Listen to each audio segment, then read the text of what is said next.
జూబ్లీహిల్స్ ఎన్నిక ఎలక్షన్ అయిపోయింది, రిజల్ట్ వచ్చింది నిన్న. సరే, గెలిచింది ఎవరు మనందరం చూసినాం. కాంగ్రెస్ పార్టీ అభ్యర్థి నవీన్ యాదవ్ దగ్గర దగ్గర 24,000 చిల్లర, అంటే 25,000 మెజార్టీతో గెలిచిండు.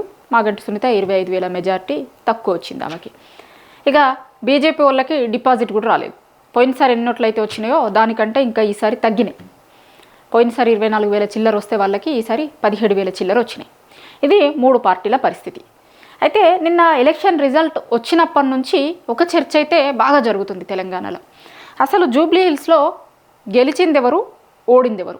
జూబ్లీహిల్స్లో ఏ అంశాలు గెలవడానికి కారణమైనవి, ఎట్లా గెలిచిర్రు, ఏం జరిగింది, ఎన్నికల ముందు కూడా 2 రోజుల ముందు ఏం జరిగింది అని ఒక చర్చ ఎన్నికల ముందు జరిగింది.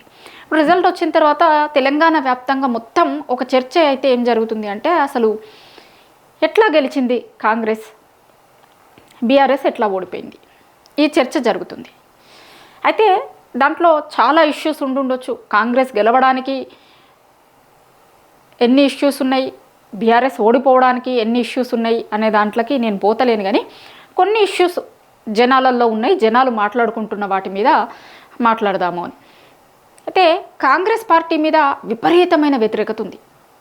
నువ్వు ఊర్లలోకి పోయినా, జూబ్లీహిల్స్లో కూడా ఎన్నికల ముందు ఏ గల్లీకి పోయి ఎవరిని మాట్లాడించినా కూడా అసలు కాంగ్రెస్ పార్టీ ఏం చేసింది, ఎందుకు ఓట్లు వేయాలి అని జనాలు అడిగారు. మరి అట్లా అడిగిన జనాలు మళ్ళా ఎందుకు ఓటేసిర్రు, ఎట్లా ఓటేసిర్రు, ఈ ప్రశ్న వస్తుంది. ఎందుకంటే 25,000 మెజారిటీ అంటే తక్కువ ఏం కాదు. అది ఖచ్చితంగా చర్చించుకోవాల్సిన అంశం ఎవరైనా సరే. అది బీఆర్ఎస్ పార్టీ కూడా ఒకసారి దాని మీద చర్చించుకోవాల్సిన అవసరం ఉంటుంది. ఎందుకు ఇంత మెజారిటీ వాళ్ళకు వచ్చింది, ఏ ఫ్యాక్టర్స్ పనిచేసినాయి అనే దాని మీద ఒక్కసారి బీఆర్ఎస్ కూడా ఆలోచించుకోవాల్సి వస్తుంది. ఎవరైనా సరే, ఏ ఎన్నికలైనా సరే, ఓడిపోయినా గెలిచినా ఏ పార్టీలైనా సరే, గెలిచినప్పుడు ఎందుకు గెలిచినాము, ఎట్లా గెలిచినాము, ఏ ఫ్యాక్టర్స్ పనిచేసినాయి అనే దాని మీద ప్రతి పార్టీ ఒకసారి రివ్యూ చేసుకుంటుంది. ఓడిపోతే కూడా ఎందుకు ఓడిపోయినాం, ఏ ఫ్యాక్టర్స్ వల్ల ఓడిపోవాల్సి వచ్చింది అనేది కూడా ప్రతి ఒక్కరు రివ్యూ చేసుకుంటారు. నిన్న BRS working president KTR press meet పెట్టినప్పుడు కూడా దాన్ని చెప్పిండు. ఇప్పుడు రిజల్ట్ ఇప్పుడే వస్తుంది, నిన్న మధ్యాహ్నం 2 గంటలకు ప్రెస్ మీట్ పెట్టిరు, ఇప్పుడే రిజల్ట్ వస్తుంది, అసలు ఏం జరిగింది, ఏ డివిజన్లలో ఎట్లాంటి ఓటు షేర్ వచ్చింది మాకు, దాని మీద ఖచ్చితంగా ఒకసారి మేము రివ్యూ చేసుకుంటాము అని అన్నారు. గతంలో సీఎం రేవంత్ రెడ్డి గారు కూడా అన్నారు, మీరు రెఫరెండంగా తీసుకుంటారా అంటే, రిఫరెండాలు అవి ఇవి పాత ముచ్చట్లు, రిఫరెండం తీసుకోవాల్సింది అది ఇది ఏం లేదు, ఓడిపోయినా గెలిచినా ఎట్లా ఎందువల్ల ఇది జరిగింది అనే దాని మీద రివ్యూ చేసుకుంటాము అని అన్నాడు. ఆయన కూడా డెఫినెట్గా ఏ పార్టీలు అయినా సరే ఓడిపోయినా గెలిచినా రివ్యూ చేసుకుంటాయి. అట్లా ఒక విషయం మీద అయితే చాలా ఎక్కువ చర్చ జరుగుతుంది. అసలు కాంగ్రెస్ ఎట్లా గెలిచింది, కాంగ్రెస్ గెలిచిందా, నవీన్ గెలిచిండా, ఈ చర్చ కూడా జరుగుతుంది. మళ్ళీ నిన్న నుంచి చాలామంది మేధావులు, లేకపోతే చాలామంది పాలిటిక్స్ని అబ్జర్వ్ చేస్తున్న వాళ్ళు ఈ చర్చ కూడా చేస్తున్నారు. దాంతోపాటు మనం చెప్పుకున్నాం, 2 ఏళ్లలో విపరీతమైన వ్యతిరేకత కాంగ్రెస్ పార్టీ మీద ఉంది. ఉదికు హైడ్రా అవి ఇవి. కానీ ఇంత వ్యతిరేకతలో కూడా ఎట్లొచ్చింది ఈ ఓట్లు ఎవ్వరికీ అర్థమవుతలేదు. ఇప్పుడు నిన్న వచ్చిన రిజల్ట్ నిజంగా కాంగ్రెస్ పార్టీ వాళ్ళు ఏదో మేము ఎక్స్పెక్ట్ చేసినాం, ఇంతకంటే ఎక్కువ మెజారిటీ వస్తుందని ఎక్స్పెక్ట్ చేసినామని చెప్తారు. కానీ వాళ్ళకు కూడా కాన్ఫిడెన్స్ ఏం లేదు. ఇవాళ చెప్తారు రిజల్ట్ వచ్చిన తర్వాత, మేము ఎక్స్పెక్ట్ చేసినాం, ఇంతకంటే ఎక్కువ మెజారిటీ వస్తుందని ఎక్స్పెక్ట్ చేసినాం అన్నారు. కానీ ముందు రోజు నాడు అంత కాన్ఫిడెంట్గా ఏం లేరు. ఎన్నికలు అయిపోయిన తర్వాత ఇదే మాట ఎన్నికలు అయిపోయిన తర్వాత చెప్తే నిజంగా కాంగ్రెస్ అంతే కాన్ఫిడెంట్గా ఉంది అనేది మనకు అర్థమవుతుండే. కానీ ఆ రోజు ఏమంత కాన్ఫిడెంట్గా ఏం లేరు వాళ్ళు.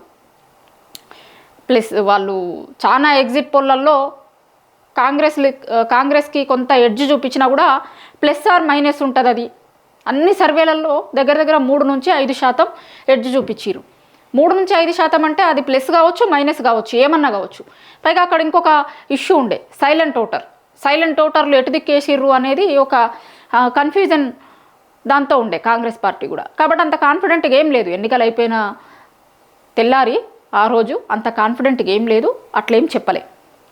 సరే, ఇంకొకటి కూడా ఏంటి అంటే, అసలు ప్రీపోల్ సర్వేలన్నీ కూడా బీఆర్ఎస్ పార్టీ గెలుస్తుంది అని చెప్పింది.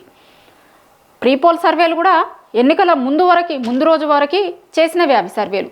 ఎన్నికల ముందు రోజు వరకు ఓటర్లు బీఆర్ఎస్ పార్టీకి వేస్తాము అని చెప్పిన వాళ్ళు ఎన్నికల రోజు ఎందుకు కాంగ్రెస్ పార్టీ వైపు వాళ్ళు మనసు మార్చుకోవాల్సి వచ్చింది? ఎన్నికల 2 రోజుల ముందు వరకు వచ్చిన సర్వే రిపోర్ట్లకి, ఎన్నికల రోజు వచ్చిన సర్వే రిపోర్ట్కి, అంటే ఆ 2-3 రోజుల తేడాలో ఏం జరిగింది, దీని మీద కూడా చర్చ జరగాల్సిన అవసరం ఉంది. దాంతోపాటు ఒక బ్లాక్మెయిల్ అనేది కూడా ఆడ పనిచేసింది అనేది కూడా కొంతమంది చెప్తున్నారు. ఇప్పుడు మీరు ఇక్కడ బీఆర్ఎస్ కోటేశ్వర్ అనుకోండి, మీకు ఇచ్చే సన్న బియ్యం ఆగిపోతాయి, రేషన్ కార్డులు ఆగిపోతాయి, కరెంట్ ఆగిపోతుంది, ఇట్లా మాట్లాడిరు. సీఎం స్థాయి వ్యక్తి మాట్లాడిరు ప్రచారంకి పోయినప్పుడు. సో అవన్నీ కూడా ఏమన్నా ఇంపాక్ట్ చూపించినాయా, జనం ఏమన్నా భయపడ్డారా అనే ఒక చర్చ కూడా జరుగుతుంది. చాలామంది ఇప్పుడు నియోజకవర్గంలో గొడవలైనవి, దాడులైనవి, అవి కూడా మనం చూసినాం కదా. అది ఇంకో దిక్కు సీఎం స్థాయి వ్యక్తి వచ్చి కొంత అసలు మీకు ఈ పథకాలన్నీ ఆగిపోతాయి అని చెప్పడం. దీంతోపాటు ఇక ఎవరిని అడిగినా ఎక్కడ కదిలిచ్చినా డబ్బులు, కొన్ని కోట్ల డబ్బులు జూబ్లీహిల్స్ నియోజకవర్గంలో ఖర్చు పెట్టిర్రు.